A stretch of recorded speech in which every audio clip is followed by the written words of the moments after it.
Hi guys, welcome to my mini vlog. ఇంకా Coorg part 2 అన్నమాట.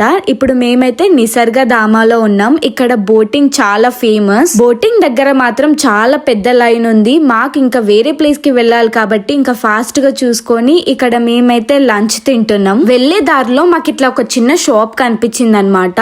అందులో ఈ చాక్లెట్ బార్ మాత్రం జస్ట్ 200 రూపీసే వర్త్ అనిపించి కొనుక్కున్నాం. ఇప్పుడైతే మేము అక్కడ నుంచి వేరే ప్లేస్ కి స్టార్ట్ అవుతున్నాం. ఇది చూడడానికి చాలా బాగుంది కదా. లొకేషన్ సేమ్ ఊటీ లాగానే కనిపించింది. మీకు ఇప్పుడు ఒక బ్యూటిఫుల్ వ్యూ చూపిస్తా చూడండి. చూడడానికి ఎంత బాగుందో. ఆ వాటర్ సౌండ్ వినాలి. ఇంకా లైఫ్ టైం ఎక్స్పీరియన్స్ అని చెప్పొచ్చు. మాకైతే అక్కడ నుంచి అస్సలు వెళ్ళబుద్ధి అవ్వట్లే. ఇంకా మేమైతే అలా చూస్తూ ఫుల్ గా ఎంజాయ్ చేసామనుకోండి. ఇంకా మేమైతే వేరే ప్లేస్ కి స్టార్ట్ అవుతున్నాం. ఇప్పుడు అనవసరంగా వచ్చినాం అనిపించింది. అదేంటంటే రాజా సీట్. ఇది నైట్ టైమ్ లో బాగాలేదు, కానీ మార్నింగ్ టైమ్ లో చాలా బాగుంటదంట. మేమైతే కూర్గులో చాలా బాగా ఎంజాయ్ చేసాం. చాలా ప్లేసెస్ చూసాం ఒక్క రోజులో. లాంగ్ వీడియో ఆల్రెడీ పోస్ట్ చేశాను. ఎవరైనా చూడకపోతే కింద డిస్క్రిప్షన్ లింక్ ఇస్తున్నా, వెళ్ళి చూసేయండి.